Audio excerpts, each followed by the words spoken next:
গৌড়ীয় বৈষ্ণব সমাজের আপত্তির জেরে নবদ্বীপে মঞ্চস্থ করা গেল না চৈতন্য বিমঙ্গল নাটক।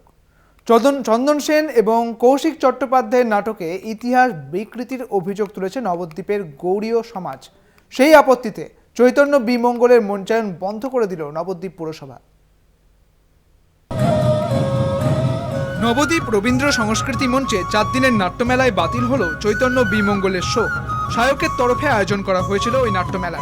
বিক্রি হয়েছিল চৈতন্য বিমঙ্গলের টিকিটও।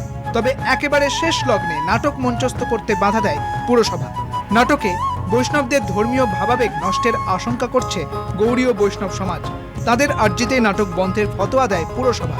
তবে নাটকে চৈতন্যদেবের জীবনকে বিকৃত করা হয়নি বলে দাবি নাট্যকার ও পরিচালকের। আর পুরোপুরি ভুল অভিযোগের ওপর ভিত্তি করে নবদ্বীপ পৌরসভার পৌরপতি চেয়ারম্যান, যেহেতু হলটি তাদের, তিনি অনুমতি দেন না এবং তিনি নির্দেশ দেন যে নাটকটা এখানে করা যাবে না, মানুষের ধর্মীয় ভাবাবেগে আঘাত লাগে।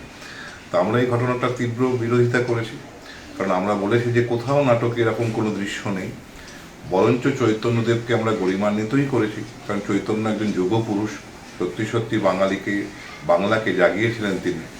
তো চৈতন্যকে আমরা শ্রদ্ধা জানিয়েছি নাটকে, কোথাও চৈতন্যর অবমাননা হয়নি। চৈতন্য বিমঙ্গল তাঁরা দেখেননি, তবে নাটকের স্ক্রিপ্ট দেখে চৈতন্যদেব সম্পর্কিত ভাবাবেগ নষ্ট করা হয়েছে বলে দাবি গৌড়ীয় বৈষ্ণব সমাজের কর্তাদের।